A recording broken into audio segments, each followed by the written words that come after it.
Hi guys, welcome back to my channel. If you're new here, what do you got to do? Subscribe, hit the subscribe button. And if you're returning, please hit the likes button. And if you're subscribed already, hit that bells button. So today I am going to talk about some cases that I've been that I've touched on before. I'm going to talk about one that I did this past week, which was the pastor's wife. And I just wanted to kind of touch up on that. And I also wanted to touch up on Sade Robinson. And I'm going to find that video coming up. I want to take you on a tour of, not a tour, but I want to take you on kind of the house that her remains were found in, that she spent her last days in. And it's kind of sad. It's like a dungeon. And her dad was out searching for her remains, and where she was found, it was just a sad dungeon where she had to spend her last days. So we're going to talk about, it's just kind of a remix on a Friday night, just to kind of take you back. And if I only got 7 views of that, which is very sad, of this little girl that her body, this young lady, I should say, that her body was found. Her remains are spread all over, and they were just finding kind of parts here and there of her body. And I only got 7 views on that. So I'm kind of a little bummed about that, because you know, she was she had a bright future ahead of herself, and her name was Sade Robinson. Go back and watch that video of this young lady that had just gone on a date. And I think, as we all do, we go on dates, not me per se, because I'm kind of afraid to go on the dating sites and go and just meet somebody on a dating site. I'm kind of leery of that. To go on dating sites and just kind of meet someone and say, okay, and give them a chance. Even going out in public, I don't think that I would ever want to do that, even at my age. I think that even meeting somebody in a bar is taking a chance. Yeah, meeting somebody in a bar is just taking a chance of you know, getting caught up. So, you know, even if you talk back and forth on Zoom or on, you know, FaceTime or whatever, and you're still not getting to know that person, because they can tell you whatever, and then, you know, things can happen. So she met this guy at the restaurant and went back they had a couple of drinks and dinner, and then she ended up going back to his house and never made it out alive. He unalived her and then just kind of did away with her body parts and spread them all over. And then her mom never, you know, heard from her again. So that's an interesting case. And now they're finding out that he had done it to a lot of other young women. There was a lot of other body parts and human remains found at his home. So go back and please watch that story and give that story some attention, as we've done with the pastor's wife and some of the other stories that we've done. Please give those stories a chance as well. But I wanted to touch, and I'm going to go back to Sade Robinson because that's a very important case as well. But this pastor's wife, Mica Miller, has just kind of doesn't sit well with me. And I know that, you know, the outcome was that she ended up taking or unaliving herself. And it just kind of does not sit well with me. Now, I do have some clips that I'm going to play. And I did a story and I ended up getting cut off because my internet was just not acting right at that time. And I did another video and I thought, I'm not going to upload that. I'm not going to bother editing and all of that. But I got cut off on the video that I did. So that wasn't, it was a very poor video. But I wanted to jump back on here and kind of touch on some of the things that I didn't get to touch on at the end of that video. And what I wanted to say is that, you know, if you're ever in a situation, because there are situations where you're in a marriage where the other person will try to play on your mind and make you think that you're crazy, and try to make you think that your reality is, you know, kind of playing with your mind. And they will, you know, they're narcissistic. And so this pastor seems, from what her sister was saying, that she explained to her sister, and what I've heard from other YouTubers that have gotten more information than I have, that he was kind of a narcissistic personality, and that he tried to make her think that, you know, a lot of the things that were going on in their marriage was her fault. And that and then, you know, also getting it from her Facebook, looking at her Facebook, which I have looked at her Facebook, and reading a lot of her when she was speaking on her Facebook, and kind of addressing some of the issues and speaking in her own terms of what was going on in her own life, her own reality, just kind of, it was like, it was sad. And some of the things that some of us, you know, in our own lives might be going, you know, dealing with as we speak, that they do try to make you feel like you're crazy. And they will tell a lie and then say, oh, that's not what you're thinking. You know, that's not what I said, or that's not what I did, or I didn't do that. And you can sit and see them do it, and they'll lie and say that they didn't do it. Or they'll say something and you'll say, you did say it. And they'll say, no, I didn't say that, you know, and they'll try to turn it on you to make you think that you're crazy and you didn't see that. And I think that that's what she was going through with this guy. And then he would put trackers on her car, and he would, you know, stalk her. And, you know, it's just, you know, you get worn down. And I think that she was worn down. And I think the outcome that came about is that we found out that she ended up taking her own life. There is speculation, which her sister did say, that she said that if anything happened to me, you know, he did it. You know, he would have her, you know, he would say things like, you know, she was not well, you know, she was crazy. And, you know, I think that sometimes when we have spouses, you know, they always try to make us seem like we're crazy, especially when we call them on a lie. Oh, you're crazy. I didn't say that. You see what you do. You're crazy. You know, and they try to make you seem like you're crazy, so that when they, then they can try to lock you up and say, she said this, or, and they come out looking like the big guy. And so he was a pastor. So of course, you know, people are going to think like he's up here because he's this, you know, pastor. And he's seen as this top person that everybody looks up on. And so, you know, it's like, who is she? You know? So he's made her to look like she's mentally ill. And all along she might be telling the truth. Now, I do want to say that, you know, all of this is allegedly, because she is no longer with us, so she can't tell her side of the story. But from what it is being told, that her family is doing a civil lawsuit, and that the husband has gotten a lawyer, and he has said that anybody that tries to, you know, that does do stories on this case or tries to speculate what's going on, he will do a cease and desist.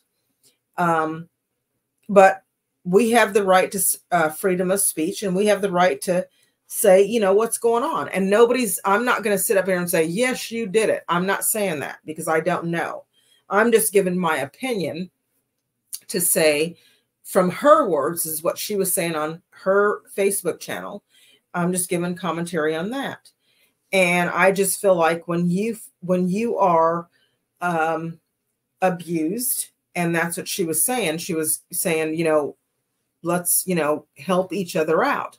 And, you know, God does not want us to stay in abused marriages or an abused place.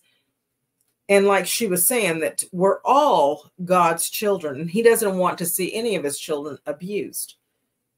And I think that, you know, somehow this poor young lady couldn't get out of the situation that she was in. And maybe she just was driven to that place where she found no way out. And it's sad. Do I think that he was there? I don't know. There was a young a witness that said that he did hear her crying, and you know, her stuff was all over. They found it, you know, spread amongst everywhere. They did find her body. One news channel said that they found it in the river. Another one found her in the car, and then her bullets, the ammunition and everything in the car with her. And you know, the GUN was with her in the car, but they did say they found the remains in the river. They did say that they found, you know, that the witness had everything gathered in a bag, her purse, her ID, the cell phone, and all of that in a bag when they got there. But a witness said that they did hear her crying. They did say that it was just her alone. And they said that they did see her husband at an event. You know, they did say that they seen him at an event, and they said that they seen his car at a different event. So we don't know unless those reports, until the investigation goes on. We won't know. But he has gotten a lawyer, and he has stepped down from the church that he has pastored. To me, my opinion, and that's just me, and I think that if I'm going to, and I'm going to say this, I'm not going to get up I'm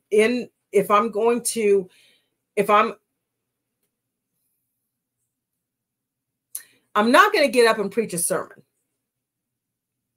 if I've just found out that my wife or my husband, because now women are ordained ministers as well to preach as well. So if I found out that my husband, separated or not, has just been found, and I found out that my husband was deceased, separated or not, I'm not going to get up in the pulpit and just preach this elaborate message and joke and laugh and all of that, and then at the end announce my husband has unalived himself. I'm not going to do that. I am going to say, you know what? Call my associate pastor and say, I need you to take over for me because I cannot do the message today. This just happened and I need some time. And please tell the congregation something just happened. I will announce it at a later time. But I'm not going to get up there and preach this message and, you know, do this, that, and the other. And then at the end, you know, and then to say, you know, my husband had mental issues and we know that he was sick and this, that, and the other. I'm not going to do that and not have any empathy at all, regardless to what we were going through. I'm not going to do that. This man had no empathy. And then to be seen with another person at a restaurant laughing and joking and giggling and all of that. But before that, you did an interview and you had crocodile tears. And this is my opinion. It's not saying that you did it. It's not saying anything. This is my opinion. And you sat up and said in that interview that we spoke every night. She was the best wife ever. Now, which one is it? Was she the best wife ever? And then you're out with another woman? Which one is it? It's typical narcissistic behavior, in my opinion. Because I don't think that you even gave a crap about this woman. Now, another YouTuber, I was watching his channel, and he pointed out that Mica had, Mica, I think it's Mica, had a little necklace on. And she did have it on in her YouTube video that she did. And she also had it on when she went to the pawn shop to purchase the GUN. And he had it on in a interview video shortly after she unalived herself. Now, there was another interview that was done, that he was in her home shortly after he found out that all of this happened. He went to her apartment and was cleaning out her belongings and was trying to find certain things, like a diary that she had, things that she had written down. He was trying to find those things. So I'm just curious, what were you looking for? What's going on here?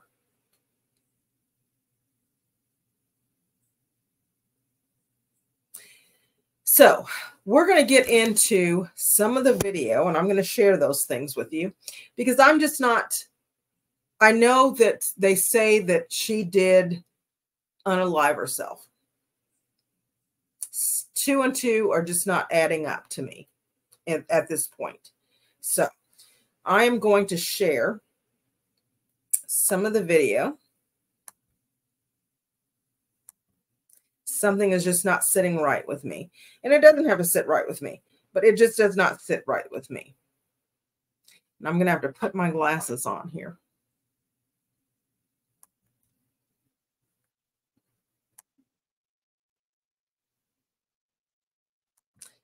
To share.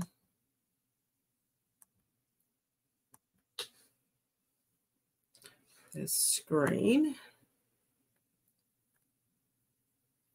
We're going to first share. Let's see. I wish I would have pulled up her video, but I think I have it.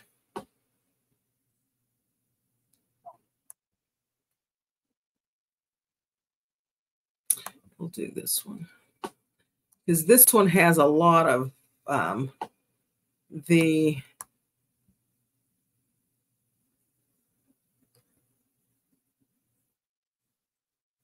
she just had a beautiful, beautiful voice. Let's see if I could find.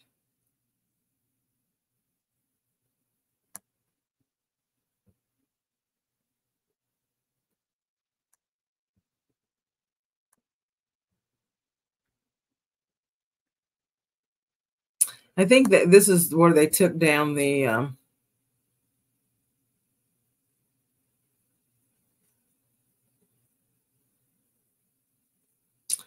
I don't know if this is it here.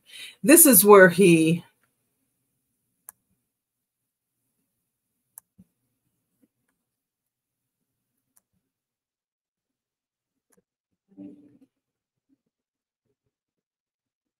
because the second service has it memorized very well. Ready? Psalm 75:7, go. Promotion does not, but he, Wow, y'all did so good. Thanks to the ladies. I heard more ladies than men. I did. Either that or you men have very beautiful voices. Okay. At the amusement park, he was so discontent. He was unfulfilled. He never thought that's where he was supposed to be. I don't think that's it. But I just wanted to kind of play some of the, there was one where he was really putting her down.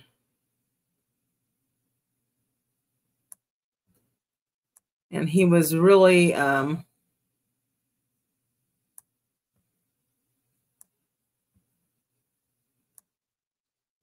wanted to find that one.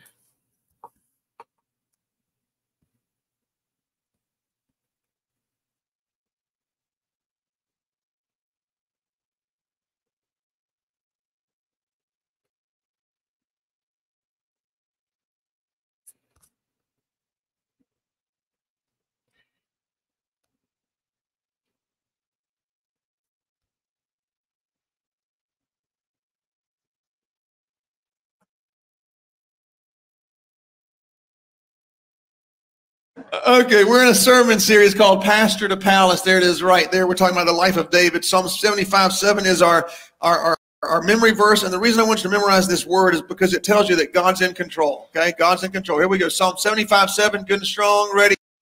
I don't think it's that one. But anyway, there's one in here that he's putting her down, and he's saying that he is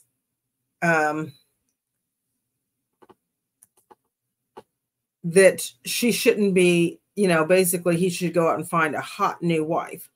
And I thought, who does that? Who preaches that to his congregation, as a pastor? He should not be a pastor. But this is the pastor right after, well, he was with her. This was like right before. This was weeks before. He was with, before she was,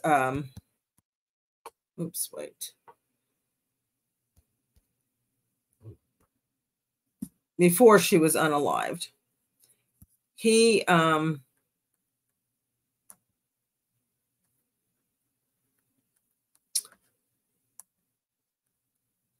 don't know what happened there. He had gone to a restaurant and gave a very big tip.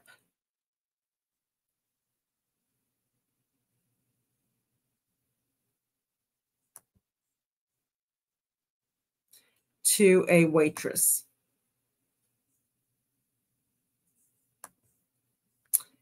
And she had reached out to him. This is the waitress here. I'm going to play it. Honestly, it didn't really surprise me all that much. I kind of suspected that it wasn't going to be what you would expect from a grieving husband. What did he say? It was, well, I asked him if anything was new, and he more or less said, yes, lots new, LOL. Let me play it from the beginning here. LOL? Laugh out loud? Yes. All right. And that it's at that point that you said, okay, no more with this guy, right? Actually, I'm going to play it from the beginning.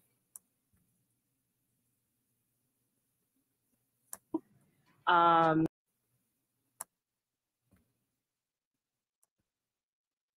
suspicions. There was him, and then after I spoke with a friend of mine whose friend had a very negative experience, a mortifying experience really, with him and his church. What happened? And that's her story to tell. I know that she witnessed some things that were not appropriate and faced some harassment when she tried to speak out about it. So let's go back to, I want to show up that receipt again for that bill. When you waited on him, was he by himself? He was with another man. Okay. And we can see here the bill, he leaves you a $66, no, a $20 tip. Is that what it is? Yes, it was almost a 50% tip. A 50% tip. Was it clear to you what he meant by leaving a tip like that and with his phone number and a smiley face? With the phone number and the smiley face included, I think it was pretty clear. He wanted you to call him. I would assume that's the implication. All right. Then you guys exchanged a couple text messages in which he repeatedly asks you to send pictures of yourself. Yes. Including bikini pictures, and he called you super hot. Yes. Okay. At this point, do you think he's a single guy? Do you know he's married? What do you know about him at this point? A lot of the things especially after the point that I talked to my friend, I was well aware. I hadn't confirmed everything or all of my suspicions until I talked to my friend. But after that point, I was pretty aware of what was up. And I feel like we have a rampant problem in our country and especially in our churches with this type of behavior. And I feel that it needs to be brought to light. So I saw an opportunity and I took it. You got an opportunity to try and get proof that he was propositioning other women while married to his wife. And the fact that he was a pastor approaching people in this manner. Yeah. Was there any doubt in your mind what he was asking you for? No, not at all. And did he ever ask to meet up with you, or did he just want you to send salacious pictures of yourself? He mostly just seemed to ask for pictures. He didn't say anything about meeting up. Okay.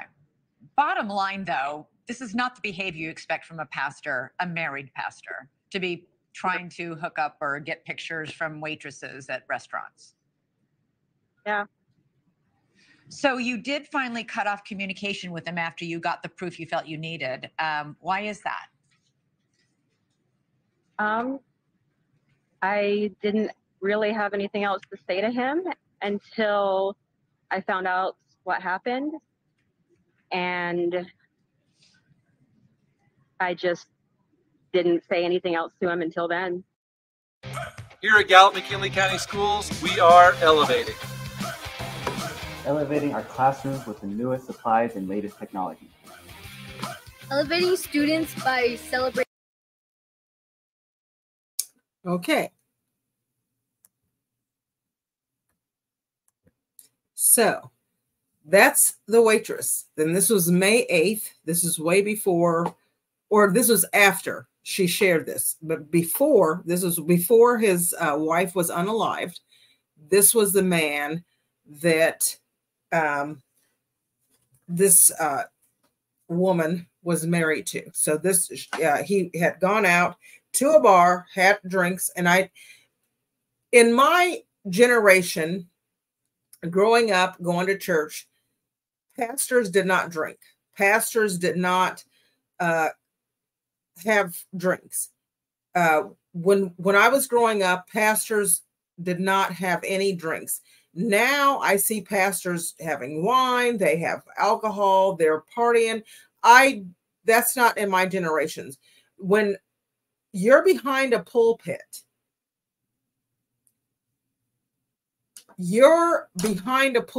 and you leave the alcohol and the wine and all of that behind.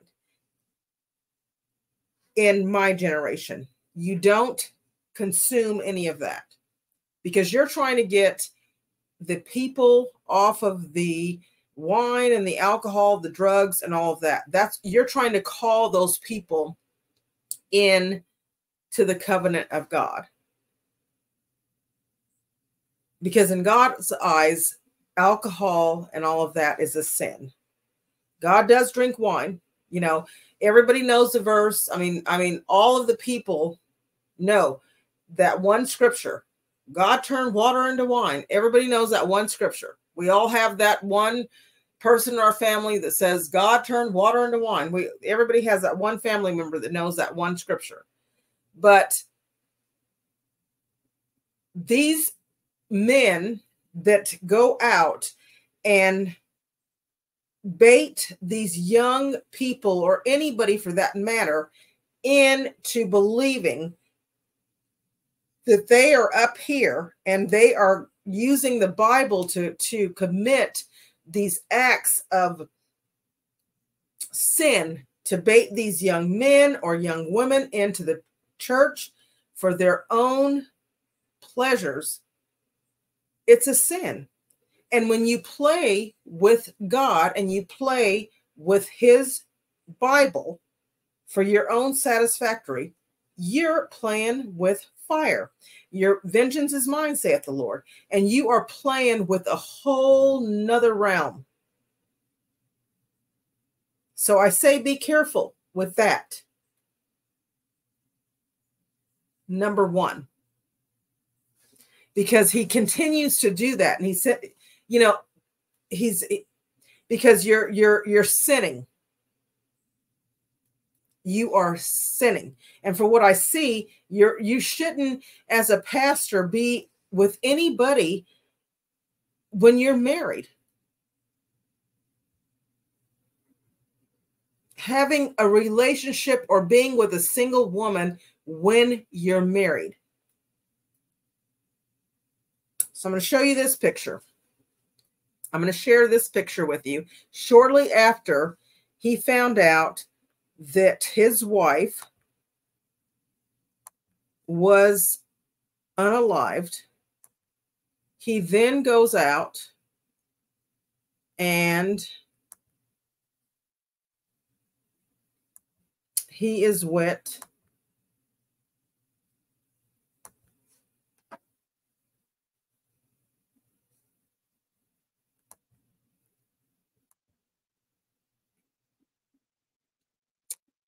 his new girlfriend, supposedly, allegedly.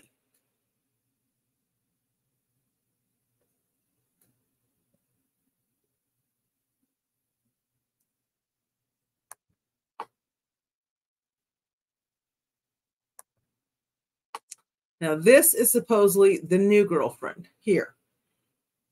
And this is the new girlfriend that he is supposedly with now. And this is who he was supposedly with. This is his alibi that he was with when Mica unalived herself. This is who he was with at the fundraiser he was seen out in public with. Now, there is a new story that's out about his dad, that his dad was ministering and doing evangelistic work in another country, and they no longer want his dad back, and he has problems in that country where they no longer want his dad back there. His dad has allegations of SA abuse there, and I believe embezzlement or something like that there. So his dad has warrants or something out there. And from what they're saying, now that he has stepped down, his dad might come and take his place at this church. They are also saying that a lot of his members of this church are now leaving the congregation because they no longer want to be associated. Now, this is just allegedly, because they're not, I don't know.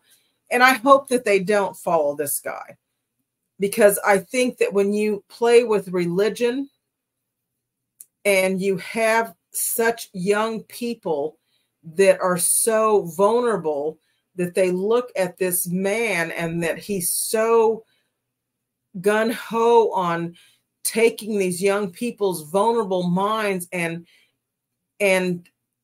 brainwashing them into believing a certain thing and following him.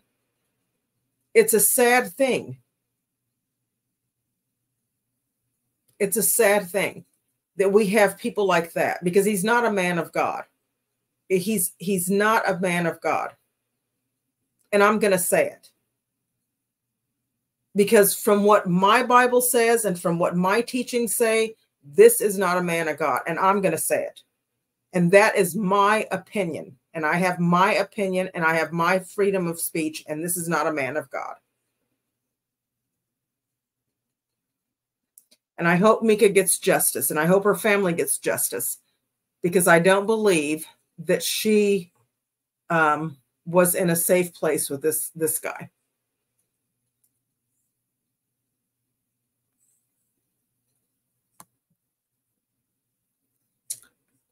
The next photo or video that I'm going to show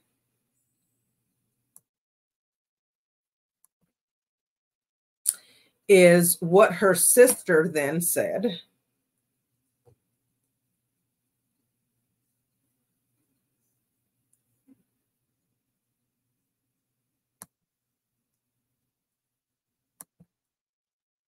Her sister stated,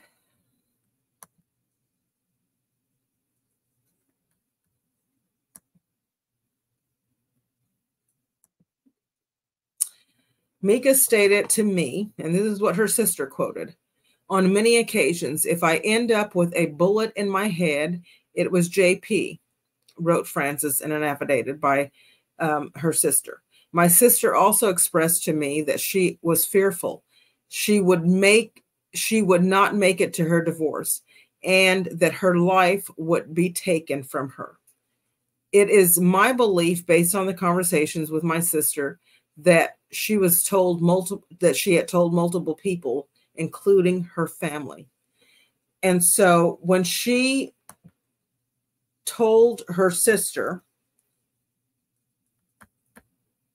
when she filed for divorce 48 hours before this happened, she told her sister this before she filed, and then she filed for that divorce. And then 48 hours, she knew that her life was going to be in danger. What does that say? Frances said that her sister planned to divorce John Paul. Mica forwarded her a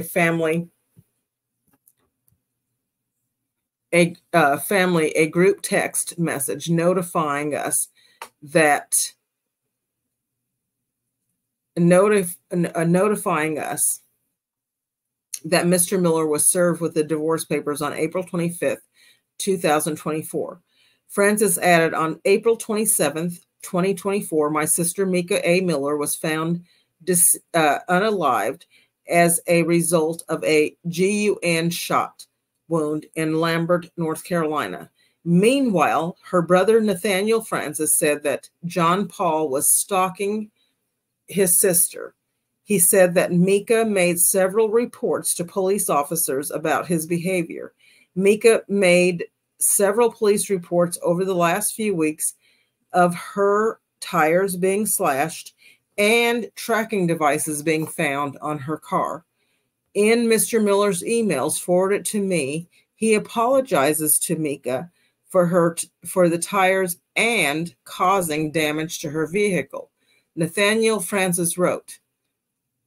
He continued, Mr. Miller's emails to my sister continue to state that he was angry when Mica could fight it or put her family before him, and that he made him want to hurt her. In his own words, when someone hurts me, I try to hurt them back rather than forgive. And instead of me forgiving you, I just want to attack and try to cause pain. Okay, so this is a pastor. This is a pastor that sits up preaching out of the Bible that says you should be quick to forgive.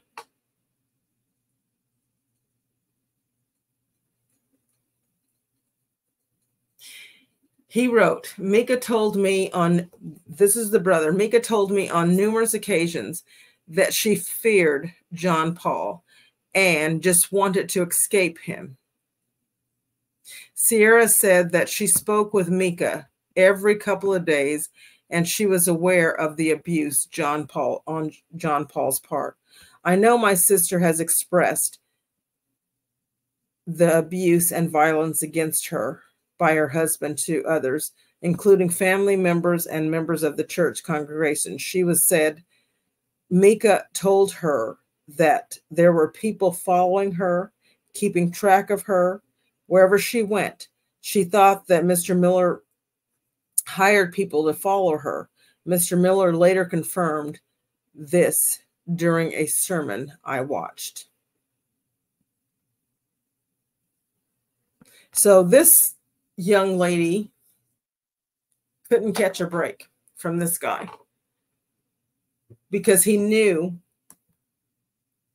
he was just that smart.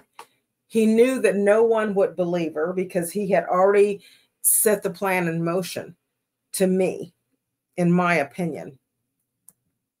He knew that he had her deemed as incompetent, that she was already mentally ill. So no one would believe her because she had this mental illness, and he had her, and that's the problem.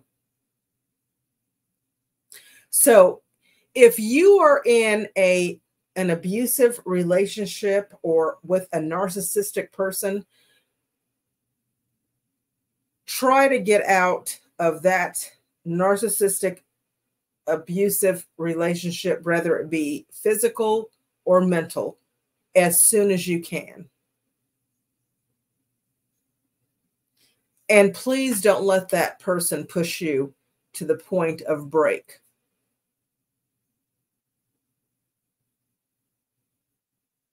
Seek help.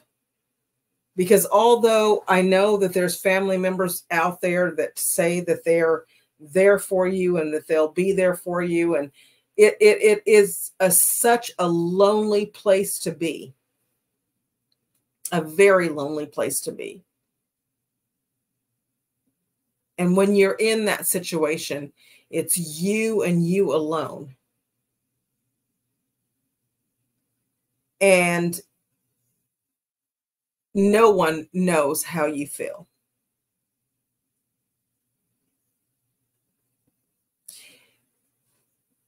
Sometimes you just need someone to talk to and express yourself to. And people, there's always someone, oh, I'll be there for you. Just call me, I'm there for you whenever you need me. And, you can talk to me whenever you want to. I'm just a phone call away. But when you pick up that phone and they, people get tired of hearing the same thing. And sometimes you just need that one person just to sit there and listen to you. And whether they listen to you over and over and over and over and over, you just need that person to listen to you over and over and over until you're ready to go. But you just need that. And maybe she needed that. And she just didn't have that.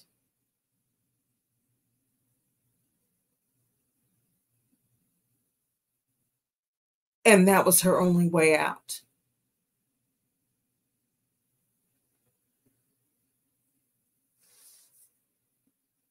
She just felt like, I either have to keep dealing with this guy.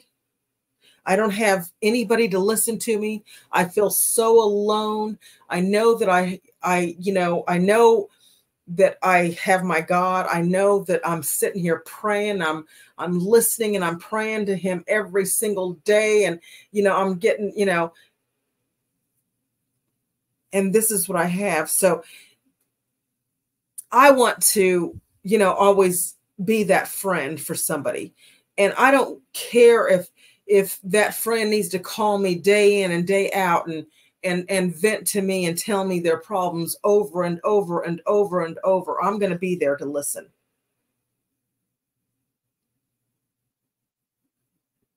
I'm not going to have an opinion.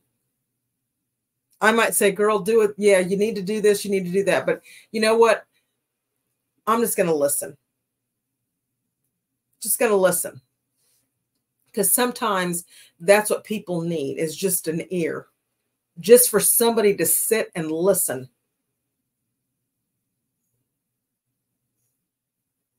because you never know what somebody's going through unless you've gone through it yourself. Because we can all sit here and say, oh, you know, do this, do that, do this, and I'll be there for you, and I'll be there. But you know what? When you're down and out, nobody's going to be there for you. Nobody's going to listen to you because you're there by yourself. You're the only one there by yourself. You're in that place. You're lonely and you're there by yourself. And sometimes you sit and you think, you know what? Yes, I have God and I'm sitting here praying and I'm, you know, but you get into that space. It's like, you know what? Nobody cares.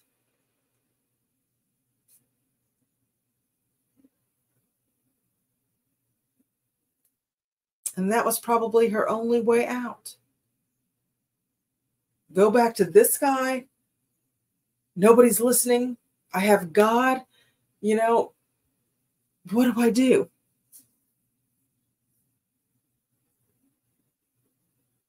I hope he thinks, and I know God's going to deal with him. I know God's going to deal with him. Because, you know, the devil sits in church with us every single day. Devil sits in church. He was one of God's most prideful. He was one of God's angels. So he knows.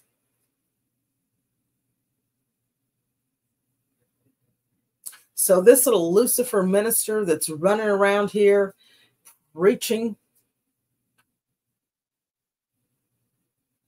it's a saying. My people shall know my voice. My sheep shall know my voice. God says his people shall know his voice. So people that sit and listen to false prophets,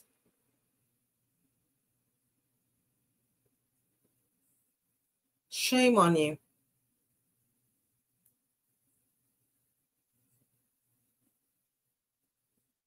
So Pastor J.P. Miller, you know, I'm not saying that you're guilty.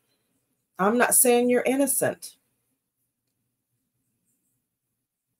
But whatever the case may be, I just want mercy. I want justice for Mica. I think that she deserves more. I think that, you know, that poor, precious angel deserves more. She seems like a precious jewel with an angelic voice. And I'm sorry that she had such a short life. But God knew what he was doing. Sometimes God takes the flowers before they have time to wilt. So may she rest in peace, and may the family get the justice that they need. All things that are done in the dark always come to the light. And I hope that I could find and close us out on this beautiful song that she sung, because it's so beautiful. And I do want to play it because I thought she just had such an angelic voice. So if I can find this and play this beautiful song to take us out, because she just had such a gorgeous voice. Let me see if I can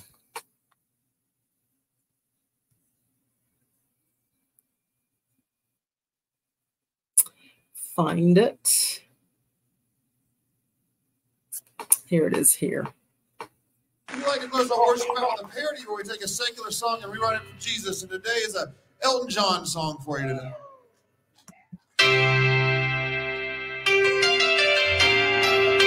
This is Mica Miller.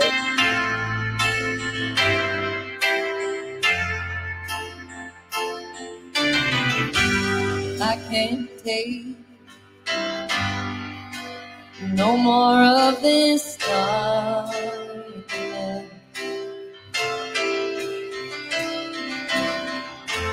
All my memories seem to be in black and white.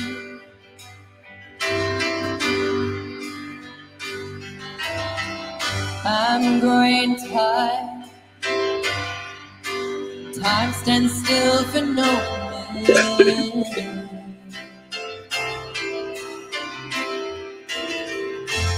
Frozen on the ladder of my life.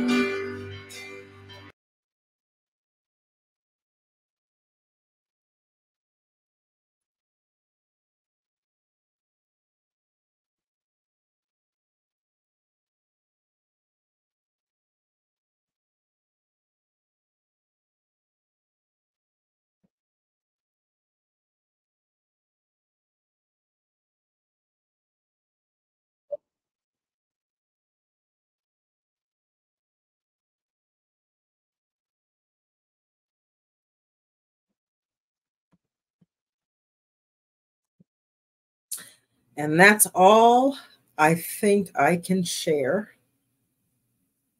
And so until next time, and I hope I don't get copyrighted for that. I hope I won't. But she just has such an angelic voice. I have another video that I shared of her, and I hope you guys could go look back and check out the other video that I have of her. She has such a beautiful voice. She probably could have made a video, I'm sorry, of, she probably could have recorded. But anyway, I hope I don't get copyrighted by that. But anyway, thank you all so much for watching. I went way over. But thank you all so much for always watching my videos and, just, boosting me up and coming back and watching them. Hit the subscribe button and hit the likes button and come back, watch, and comment. And let me know what you all think, especially about the pastors. I'm interested. Some people think that pastors should drink. Some people, think they shouldn't. Let me know what you think. But anyway, thank you all so much for watching. And until next time, hit the likes button, subscribe, and the bells button so you always know when I upload a video. And happy Mother's Day. Tomorrow's Mother's Day. Happy Mother's Day to all the mothers out there. I hope that you enjoy your day tomorrow, and I hope you have a blessed and beautiful day. Bye.